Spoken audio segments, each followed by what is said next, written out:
Social media के माध्यम से देखकर समझकर उन सारे लोगों से पदयात्रा से पहले आकर मैं एक बार परिचय करूं, मिलूं।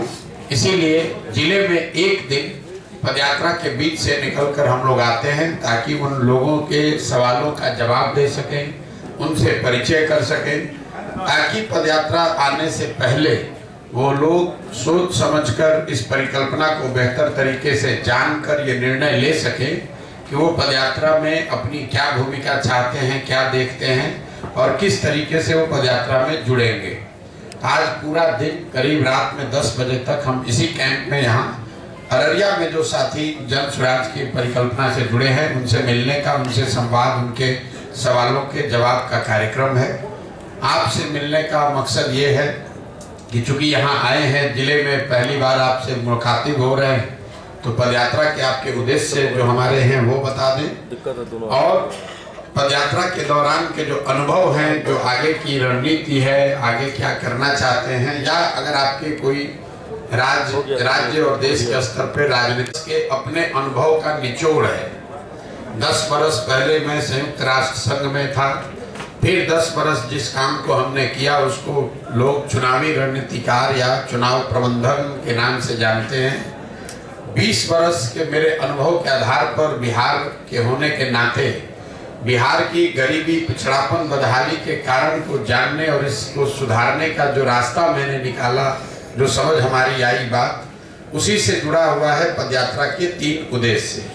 पहला उद्देश्य ये है कि बिहार के गांव-गांव में जाकर लोगों को ये बताया जाए कि आप वोट चाहे जिस किसी को भी दें, जिस नेता को, जिस दल को दें, जब तक वोट आप अपने और अपने बच्चों के भविष्य के लिए नहीं देंगे तब तक बिहार में सुधार की कोई संभावना नहीं है। ऐसा इसलिए है कि बिहार में जो गरीबी है, बदहाली है, पिछड़ापन, भुखमरी है, ये किसी से छुपी हुई बात नहीं है। पत्रकार होने के नाते आप उस पर समाचार लिखते हैं, अपने वक्तव्य देते हैं। जो सामाजिक राजनीतिक कार्यकर्ता है, बुद्धिजीवी हैं, वो उस पर टीका टिप्पणी करते हैं। नेतागण लोग आकर उस पर भाषण करते हैं। लेकिन जो लोग उस कष्ट में जी रहे हैं, ऐसा तो हो ही नहीं सकता है कि उन्हें पता नहीं है कि क्या समस्या है। बिहार में गरीबी है, भ्रष्टाचार है, यहाँ पढ़ाई की व्यवस्था नहीं है, रोजगार नहीं है, पलायन है, सड़क नहीं है, बाढ़ है, सूखा है, ये सब बात लोगों को पता है। इसके बावजूद जो लोग वो जीवन जी रहे हैं, वो जाकर जब वोट देते हैं तो इन विषयों को छोड़कर अन्य विषय पर वोट करते हैं। तो इसकी वजह क्या है, ये समझने की जरूरत है। बिहार में ज्यादातर लोगों को लगता है कि यहाँ जाति की जो व्यवस्था है उसी वजह से ये सारी परेशानी है। बिहार में रहने वाला हर व्यक्ति जाति के आधार पर वोट करता है, इसलिए विकास नहीं हो रहा है। मैं इस बात को सिरे से खारिज करता हूँ। मैंने देश के अलग अलग हिस्सों में काम किया है। जाति सच्चाई की, समाज की एक बड़ी सच्चाई है, बिहार में भी एक बड़ा मुद्दा है। और जैसे दूसरे राज्यों में जाति की भूमिका चुनाव में, राजनीति में है, वैसे बिहार में भी है। ऐसा नहीं है कि उत्तर प्रदेश में, गुजरात में, कर्नाटक, आंध्र प्रदेश में जातियों की भूमिका नहीं है। और ये भी नहीं है कि बिहार में हर चीज जाति पर ही हो रहा है, क्योंकि अगर हर चीज जाति पर ही बिहार में होता तो नरेंद्र मोदी के भाजपा को, नरेंद्र मोदी जी को बिहार में वोट कैसे मिलता। नरेंद्र मोदी के जाति का तो एक आदमी भी बिहार में नहीं रहता है। कई लोगों को लगता है कि सिर्फ जाति के आधार पर ही वोट पड़ता है, तो फिर यहाँ रहने वाले 20% मुसलमान आरजेडी को क्यों वोट दे रहे हैं? वो तो उनकी जाति की पार्टी नहीं है। मेरा जो अपना अध्ययन है कि पिछले 30-40 सालों में बिहार में वोट 4 वजहों से पड़ रहा है। पहली वजह है जाति। एक समाज में बड़ा वर्ग है जो जाति के आधार पर वोट करता है, लेकिन समाज में उतना ही बड़ा एक वर्ग है जो जाति के आधार पर नहीं, धर्म और विचारधारा, राष्ट्रवाद के नाम पर वोट कर रहा है। इसके बाद तीसरा एक बहुत बड़ा वर्ग है बिहार में जो भाजपा को सिर्फ इसलिए वोट करता है क्योंकि उसको लालू जी के जंगल राज का डर है। वो भाजपा का वोटर नहीं है, वो लालू जी के विरोध में है। उसने जंगल राज देखा है। जैसे मुसलमान जो लालू जी को वोट कर रहा है वो जाति धर्म पर वोट नहीं कर रहा है, वो सिर्फ और सिर्फ भाजपा के डर से, विकल्प न होने की वजह से लालू जी को वोट कर रहा है। तो ये 4 वजह है। लोग यहाँ पर वोट ज्यादातर लोग जाति पर, धर्म या विचारधारा राष्ट्रवाद पर, या लालू जी के डर से भाजपा और भाजपा के डर से लालू जी, ये 4 विषय पर वोट यहाँ पड़ रहा है। तो मैं इसको एक शब्द में कहता हूँ, राजनीतिक बंधुआ मजदूरी बिहार के लोगों की दुर्दशा का कारण है। राजनीतिक बंधुआ मजदूरी, या तो आप जात के आधार पर किसी के बंधुआ मजदूर बन गए, या धर्म हिंदू मुसलमान के नाम पर बंधुआ मजदूर बन गए, या लालू जी से डर के आप भाजपा का बंधुआ मजदूरी कर रहे हैं, या भाजपा से डर के लालू जी का बंधुआ मजदूरी कर रहे हैं। यहाँ पर वोट अपने समस्या और अपने बच्चों के भविष्य के लिए बहुत कम लोग दे रहे हैं, इसीलिए बिहार में ये समस्या है। इसीलिए पदयात्रा का पहला उद्देश्य है कि गांव-गांव जाकर, जब हम लोग पैदल चलते हैं तो हर 2-2.5 किलोमीटर पर रुककर किसी न किसी एक गांव में बैठकर वहां ग्राम सभा करते हैं। 400-500 के लोगों को, कहीं 20 लोग भी बैठे चाहे 500 लोग बैठे, उनको ये बताते हैं कि आप अपना वोट जिसको भी देना है दीजिए, लेकिन वोट अपने और अपने बच्चों के लिए दीजिए, और वोट जिसको भी दे रहे हैं मुफ्त में वोट किसी को मत दीजिए। आप अपने जात वाले लोगों को अगर कोई सामान देते हैं, बेचते हैं, दूध बेचते हैं, मुर्गा बेचते हैं, कपड़ा बेचते हैं, अनाज बेचते हैं, अपने जात वाले को बेचते हैं तो भी उससे पैसा लेते हैं।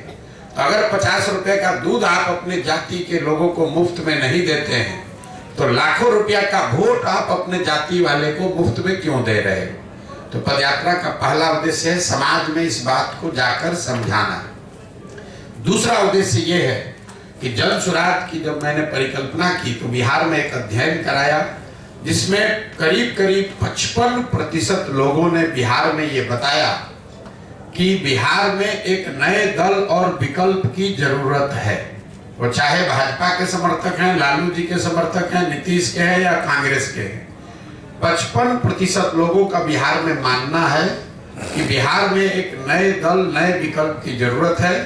तो इसीलिए पदयात्रा का दूसरा उद्देश्य ये है कि समाज में अगर आधे से ज्यादा लोग नया दल विकल्प बनाना चाहते हैं तो उन सारे लोगों को या उनमें से कुछ लोगों को साथ में लाया जाए और उनकी मदद की जाए, सलाह से, प्रबंधन से, व्यवस्था से, ताकि वो साथ में आकर एक नया दल, नया विकल्प बना सके, ताकि जब अगली बार वोट हो तो दलों के अभाव में, सही विकल्प के अभाव में लोगों को मजबूरी में किसी को वोट न देना पड़े।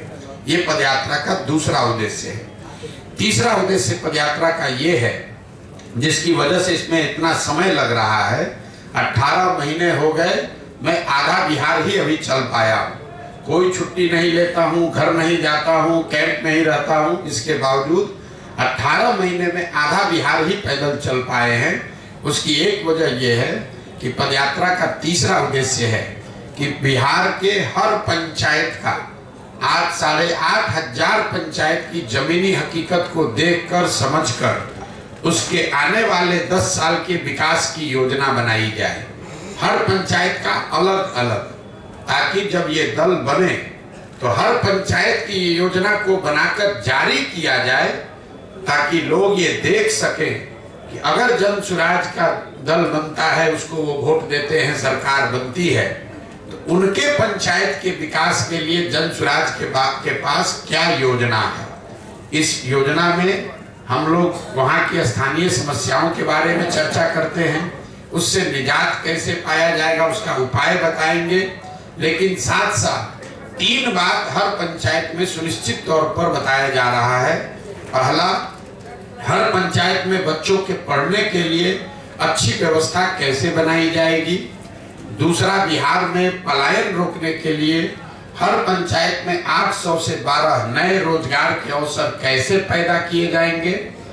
ये नहीं कहेंगे कि हर पंचायत में 800 रोजगार का अवसर पैदा होगा, ये भी बताएंगे कि किस पंचायत में क्या करने से 800 से 1000 रोजगार के नए अवसर पैदा हो सकते हैं। और तीसरा, हर पंचायत में जो खेती अभी हो रही है वो खाने वाली खेती जो बिहार में होती है, इसको कमाने वाली खेती में कैसे तब्दील किया जाए, इसकी योजना बनाकर हम लोग आपको जारी करेंगे। पदयात्रा के दौरान मैं जब जिले में जाता हूँ तो उस जिले में तब तक रहता हूं जब तक इन तीनों उद्देश्यों को पूरा न कर लिया जाए। मतलब अगर एक आपके अररिया जिला में आएंगे तो जितने गांव में जाकर ये बात समझाने की जरूरत है वहां जाकर समझाएंगे।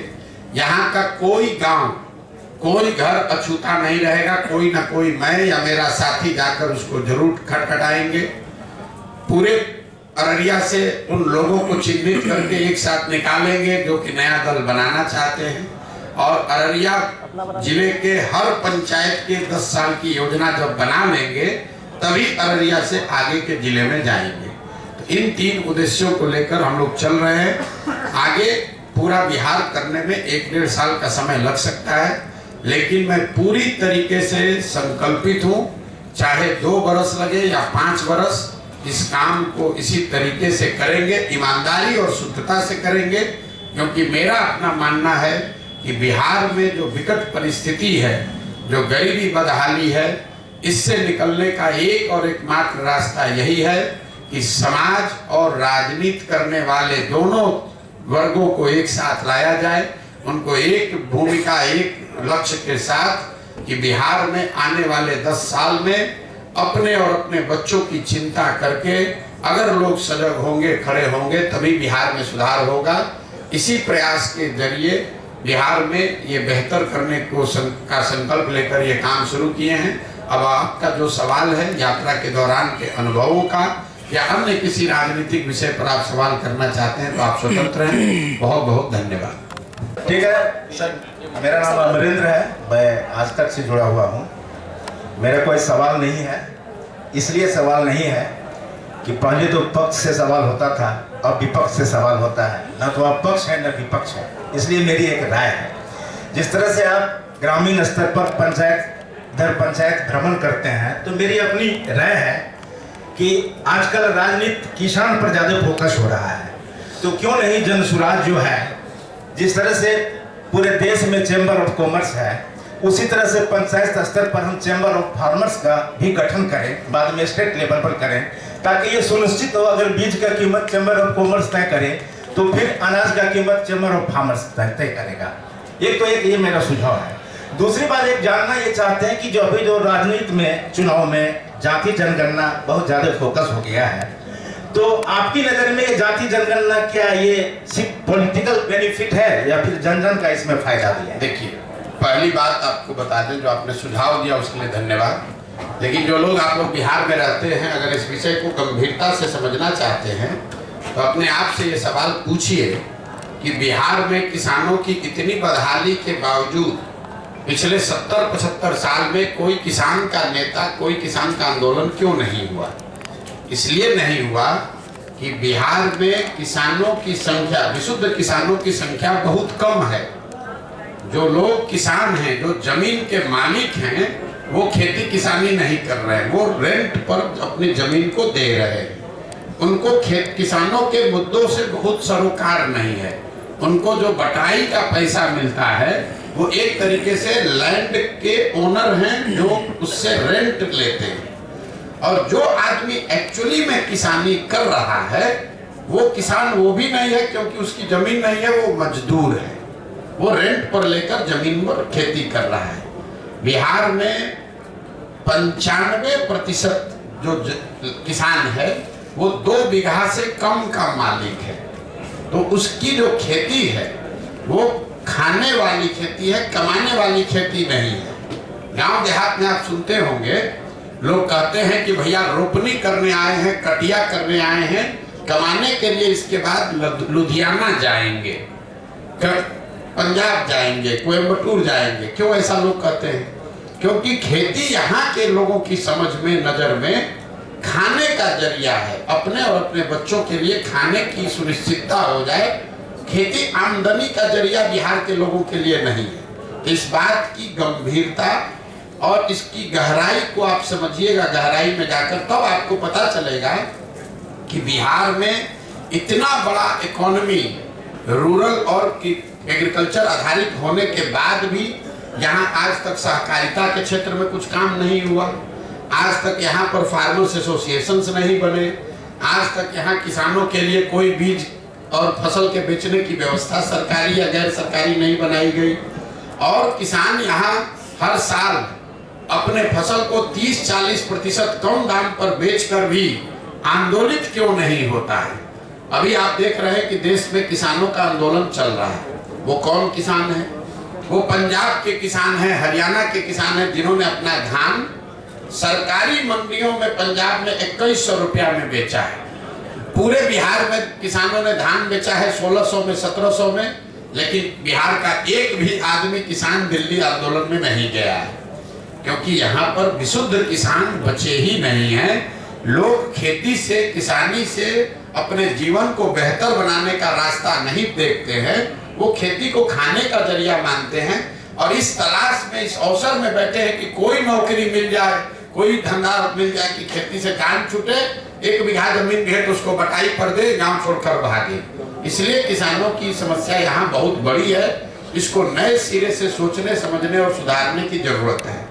दूसरा जो आपने सवाल किया, और इसीलिए जन स्वराज का एक उद्देश्य है कि हर पंचायत में, मैंने जो कहा, आपने शायद आप लेट से आए, कि हर पंचायत में यहाँ की खेती को खाने वाली खेती से कमाने वाली खेती कैसे बनाया जाए, इसका एक योजना बनाया जा रहा है। कि भाई आप धान की खेती करते हैं, इसके बजाय आप लहसुन की खेती करें, और करने के लिए सरकार आपको क्या मदद करे ताकि आपको आमदनी हो उससे। दूसरा जो आपने सवाल किया जातिगत जनगणना का, पिछले 1 साल से हम पैदल चल रहे हैं और हर जगह ये सवाल पूछा जाता है। देखिए, जातिगत जनगणना होने में कोई दिक्कत नहीं है, उससे कोई नुकसान नहीं है। पहली बात तो जो बिहार में हुआ वो जनगणना है ही नहीं, वो सर्वे है। जनगणना तो केंद्र सरकार का मामला है। सर्वे और जनगणना में ये फर्क है कि जानकारी भले एक ही आई हो, सर्वे का कोई वैधानिक आधार नहीं है। मान लीजिए कि बिहार के आर्थिक सर्वे, बिहार के जातीय सर्वे में दलितों की संख्या 18% आई, और जनगणना में 17.5 या 16 आ गई, तो आधिकारिक तौर पर संख्या वही मानी जाएगी जो जनगणना में है। दूसरी बात, जनगणना लोगों ने क्यों कराया, इसका क्या फायदा, नफा, नुकसान है? जनगणना होने में कोई दिक्कत नहीं है, क्योंकि समाज के अलग अलग जाति, समूह, वर्गों की बारे में आपको बेहतर जानकारी मिली। लेकिन सिर्फ जानकारी मिल जाने मात्र से उसकी दशा नहीं सुधरेगी। बिहार में प्रति व्यक्ति आय 35,000 रुपया है, देश में 1,35,000 है। ये जानकारी तो आपको पहले से है, तो क्या इससे बिहार के लोगों की आमदनी बढ़ जाएगी? बिहार में सिर्फ 5% लोग ही कॉलेज तक पहुंच पा रहे हैं, ये जानकारी तो आपके पास है, तो क्या इससे लोगों की शिक्षा की स्थिति सुधर जाएगी? सिर्फ ये ऐसे हुआ कि कोई पुस्तकालय है, लाइब्रेरी है, वहां आप गए, वहां पर सारे पुस्तकें हैं, उससे तो आप पढ़ लिख कर विद्वान नहीं हो जाइएगा। उस पुस्तक को पढ़ना भी पड़ेगा और आप में वो क्षमता भी होनी चाहिए। जो यहाँ पर जातीय सर्वे कराया गया वो नीतीश कुमार का एक प्रयास था कि इसका राजनीतिकरण करके एक बार समाज को फिर बांटकर इसका राजनीतिक लाभ उठाया जाए। मैं पहले दिन से कह रहा हूं कि इसका कोई राजनीतिक लाभ नहीं मिलेगा, और इसका प्रमाण ये है कि जो नीतीश कुमार जातिगत सर्वे के आधार पर चुनाव लड़ने, प्रधानमंत्री बनने गए थे, वही भागकर जाकर भाजपा में शामिल हो गए। तो अगर जातिगत सर्वे का चुनावी फायदा होता तो नीतीश बाबू भागकर भाजपा में क्यों जाते? इसका कोई चुनावी फायदा नहीं है। एक और जो महत्वपूर्ण बात है जातिगत सर्वे, सबसे महत्वपूर्ण बात, जातिगत सर्वे जो बिहार में आया वो आपको क्या दिखाता है? जिन जाति समूहों के पिछड़ा, वंचित होने, पिछड़ा होने की बात पिछले 40-50 साल में कही जा रही है, उन जातिगत समूहों की आर्थिक, सामाजिक, शैक्षणिक स्थिति में कोई सुधार नहीं हुआ है। ये नीतीश लालू जी ने जमीन पर पड़े हुए कीचड़ को अपने मुंह में लगा लिया। अब सवाल ये होना चाहिए कि भाई 30-32 साल से जिन जाति समूहों के नाम पर आप राजनीति किए, जिनको बल देने, आवाज देने, शिक्षा, रिजर्वेशन देने के नाम पर आप गद्दी पर बैठे, उनकी स्थिति तो बदली नहीं। तो इतने दिन से तो आप सबको बेवकूफ बना रहे थे, और उनकी हकमारी की किसने? पूरे बिहार में 32 साल से राज कौन कर रहा है? लालू कर रहे हैं, नीतीश कर रहे हैं। तो किसने इसको रोका है कि मुसलमानों को, पासमंदा समाज के लोगों को आप गृह मंत्री बना दीजिए? किसने नीतीश कुमार को रोका है कि किसी महादलित को आप यहाँ पर फाइनेंस मिनिस्टर बना दीजिए, सड़क का मंत्री बना दीजिए, शिक्षा मंत्री बना दीजिए? किसी अति पिछड़ा समाज को आप जल संसाधन मंत्री बना दीजिए, आज तक बनाया? इन लोगों का ये वोट लेते हैं, लेकिन जब सरकार बनती है तो उसमें जितने बड़े विभाग हैं वो तेजस्वी यादव रहेंगे, वो नीतीश कुमार रहेंगे। 18 साल में नीतीश कुमार ने गृह मंत्रालय नहीं छोड़ा, किसी अति पिछड़ा को गृह मंत्रालय दे दो। लालू जी 15 साल 16 साल रहे, किसी मुसलमान को गृह मंत्री नहीं बनाया, किसी मुसलमान को पथ निर्माण मंत्री नहीं बनाया, किसी मुसलमान को शिक्षा मंत्री नहीं बनाया। तो ये तो बेवकूफ बनाकर वोट लेने की बात है। और जातिगत सर्वे के आधार पर इन लोगों ने ये दिखाया, ऊपर वाले ने इनके हाथ से ही करवा दिया कि देखो तुमने इन समाज के लोगों का एक्सप्लॉयटेशन किया, इनको बेवकूफ बनाया, इनके लिए किया कुछ नहीं। इसीलिए आपने देखा कि जातिगत सर्वे के आंकड़े आने के बावजूद समाज में राजनीतिक सामाजिक कोई प्रतिक्रिया नहीं है, बिल्कुल लोग शून्य है उससे। लोगों को मालूम है कि बेवकूफ बनाने का प्रयास कर रहा है। मेरा 2 सवाल है। पहला, अब आप पद यात्रा भी कर रहे हैं और कल के डेट में आप एक राजनीतिक दल भी बनाएंगे, क्यों जाएंगे जनता आपके साथ इस पर? बिल्कुल, मैंने आपको कहा कि इस पूरी पद यात्रा के दौरान हम ये कह ही नहीं रहे कि आप हमारे साथ आइए, हम ये कह ही नहीं रहे कि आप हम पर भरोसा कीजिए, हम ये कह ही नहीं रहे कि आप हमको वोट दीजिए। यही भरोसा विश्वास करके तो बिहार के लोगों ने अपनी ये दुर्दशा बनाई है। अगर आप हम पर भरोसा कीजिएगा, हम पर विश्वास कीजिएगा तो भी आपकी दशा नहीं सुधरेगी। हम ये कह रहे हैं कि आप अपने बच्चों के लिए खड़े होइए।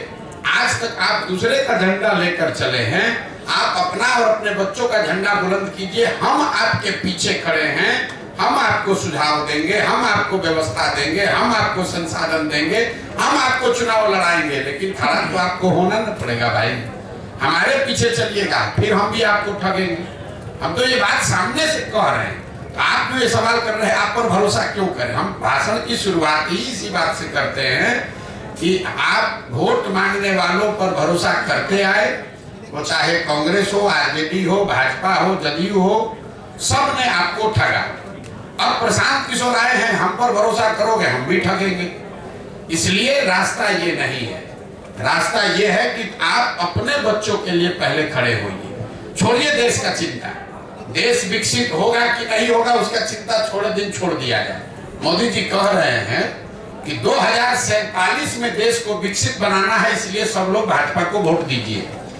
बिहार के लोगों को यह समझना है कि भाई देश विकसित जब होगा तब होगा। आज जो देश में विकास का स्तर है, बिहार के बच्चे वहां पर कब पहुंचेंगे ये बता दो। बिहार में जिस दिन 1,35,000 प्रति व्यक्ति आय हो जाए तब 5 गुना और हम लोग की आमदनी बढ़ जाएगी, पहले वो बता दो। लोगों को ये समझने की जरूरत है कि देश आगे बढ़ सकता है, लेकिन अगर आपके बच्चे नहीं पढ़े, आपके बच्चे अनपढ़ मजदूर रह गए तो उस विकसित देश में आप मजदूर बनकर लात जूता खाइएगा, गाली सुनिएगा, आपका भला नहीं होगा। इसलिए हम जल सुधार में रोज क्या कह रहे हैं कि देश के लिए नहीं, ये साधारण बात नहीं है, कोई नहीं कह सकता है। हम रोज डंके की चोट पर कह रहे हैं कि देश के लिए नहीं, राज्य के लिए नहीं, समाज के लिए नहीं, जाति के लिए नहीं, किसी विचारधारा के लिए नहीं, सिर्फ और सिर्फ अपने और अपने बच्चों के भविष्य के लिए वोट दो, तब बिहार सुधरेगा। जिसको भी वोट दो उससे अपने बच्चे के लिए पूरा सौदा, खरा सौदा करो। अपने जात वाले को देना चाहते हो उसको दो, मोदी जी को देना है दो, लेकिन अपने बच्चों के लिए रोजगार मांगो, पढ़ाई मांगो। पुलवामा के नाम पर मोदी जी को वोट मत दो। गुजरात में बुलेट ट्रेन बन रहा है, उस नाम पर मोदी जी को वोट मत दो। बिहार में जिस दिन एक्सप्रेस ट्रेन, पैसेंजर ट्रेन चले उस नाम पर वोट दो, तब सुधार होगा। यही बात बता रहे हैं। कितना परसेंट आदमी बदल रहा है, कितना परसेंट आदमी नहीं बदल रहा है। हमारा काम है कि जिस विश्वास से, जिस विचारधारा को लेकर, जिस सोच को लेकर हम चले हैं, उसको ईमानदारी और शुद्धता से हम करें। नीतीश कुमार की जिनकी मदद मैंने की, तो 7 निश्चय का एक प्रोग्राम भी बनवाया। तो जो आपका सवाल है कि पहले नहीं बताए थे, पहले बताए थे। 7 निश्चय नीतीश कुमार की सोच नहीं है, प्रशांत किशोर की भी सोच नहीं है। 40,000 गाँव में घूमकर, देखकर जो लोगों की समस्या समझ में आई, उसके आधार पर 7 निश्चय का गठन किया गया। ये तय किया गया कि ये 7 मुद्दे जनता चाहती है कि ये किया जाए।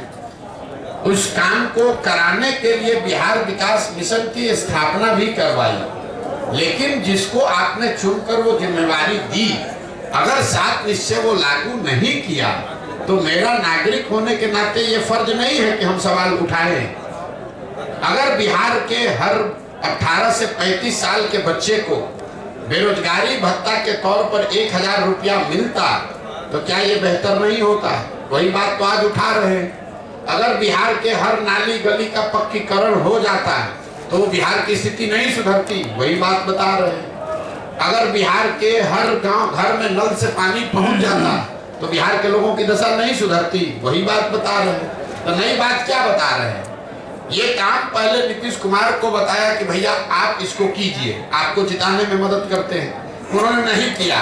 तो अब हम जनता को बता रहे हैं कि भैया ये तो नहीं किए, हम लोग साथ में, आप लोग आइए, सब लोग मिलकर दल बनाइए, हम जिताते हैं आपको, फिर तब हम लोग अपना काम करेंगे। नीतीश कुमार की राय वो दीमक है इतना आगे लीजिएगा जो राजनीति को, लोकतंत्र को कमजोर कर रहा है। लेकिन परिवारवाद का मतलब ये नहीं है कि लालू जी का लड़का राजनीति में आ गया कि सोनिया गांधी का लड़का आ गया।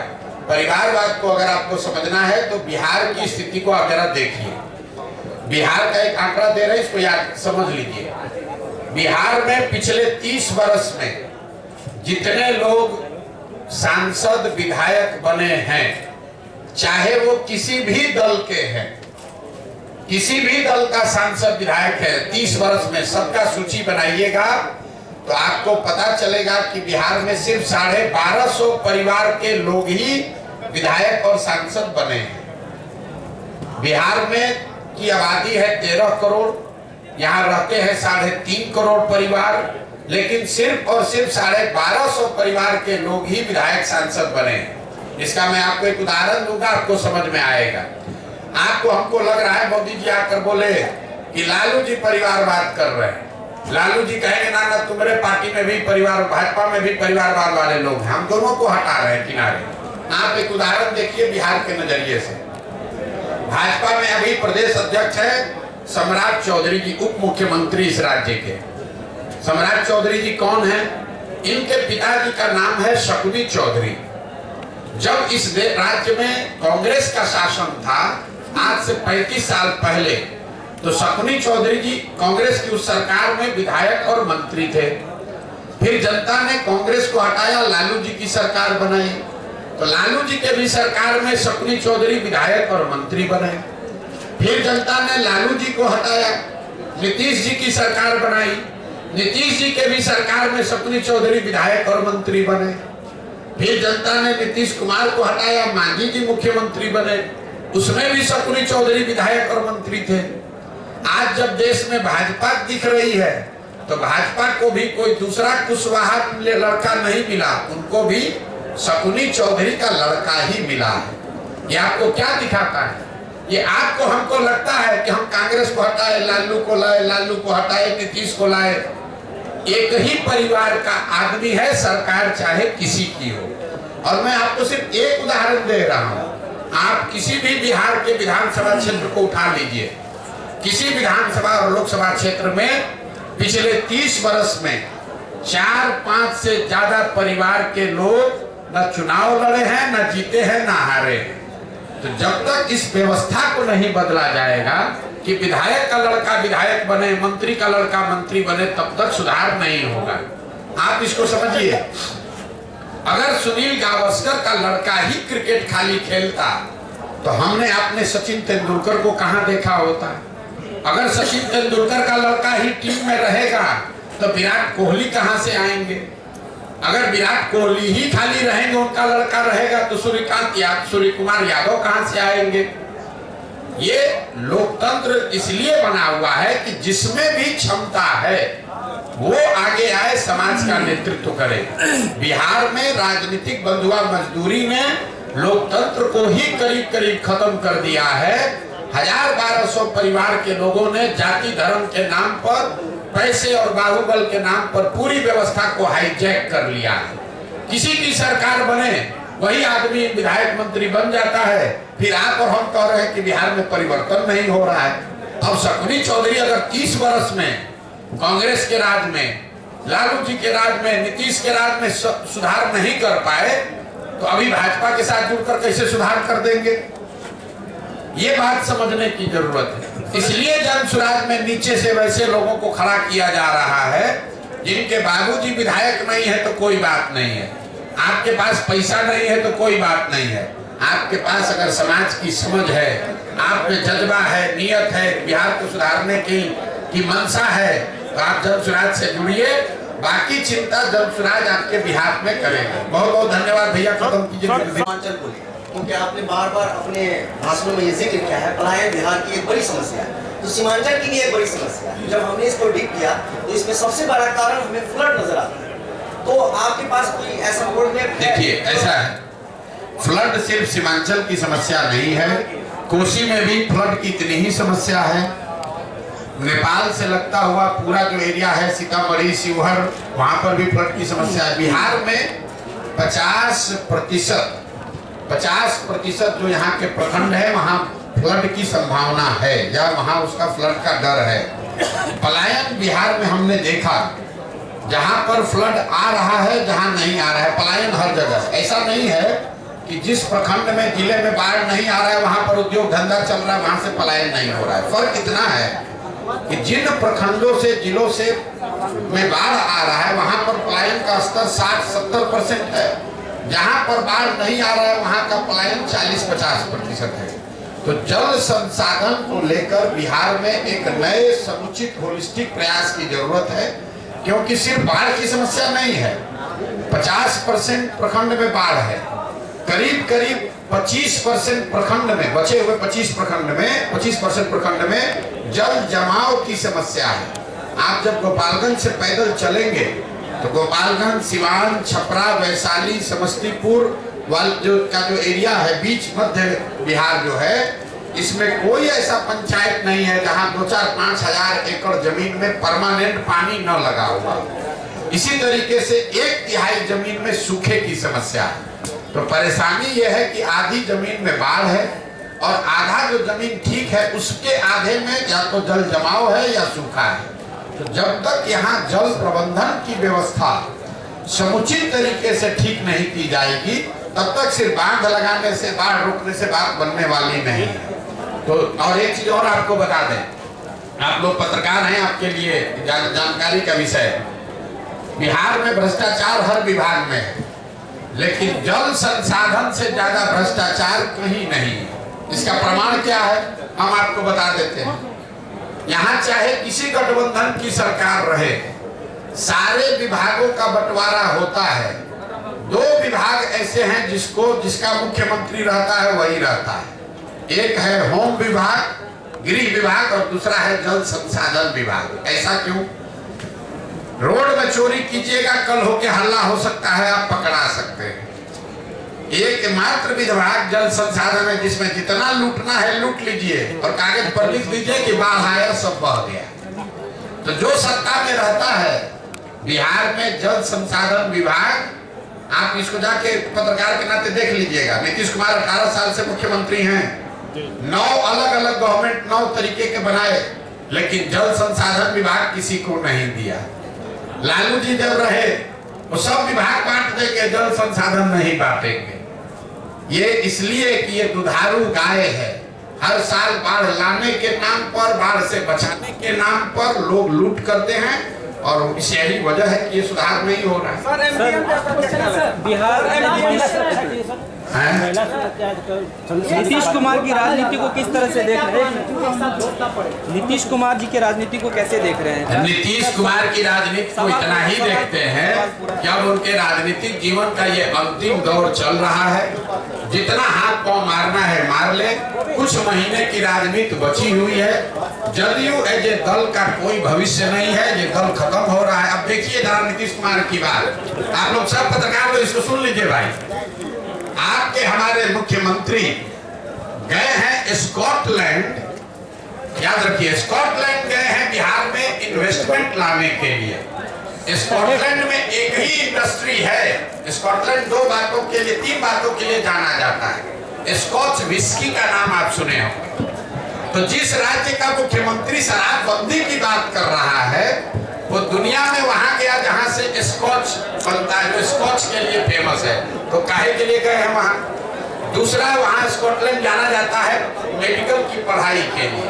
और तीसरा, वहां पर ऊन बनता है बढ़िया। बिहार में इतना ठंडा पड़ता नहीं है, शराब यहाँ बिकती नहीं है, अब मेडिकल कॉलेज वहां से कोई आने वाला है नहीं। आप बताइए 18 साल के बाद आपको पूरे दुनिया में स्कॉटलैंड मिला है इन्वेस्टमेंट लाने के लिए। कोई पूछे कि आप शराबबंदी पर 18 साल से बिहार के लोगों का 20,000 करोड़ रुपया साल का नुकसान करा रहे हैं और इन्वेस्टमेंट लाने के लिए स्कॉच बनाने वाले कंट्री में गए, इससे बड़ी हास्यास्पद बात क्या हो सकती है? 2024 में किसके तरफ देख रहे हैं, किसकी सरकार बनने जा रही है? आप रणनीतिकार हैं। हमको नहीं मालूम है किसकी सरकार बनने जा रही है। हमको मालूम है कि नीतीश कुमार की कहानी अब खत्म है। क्या आप चुनाव लड़ रहे हैं 2024 में? नहीं, हमारा तो दल ही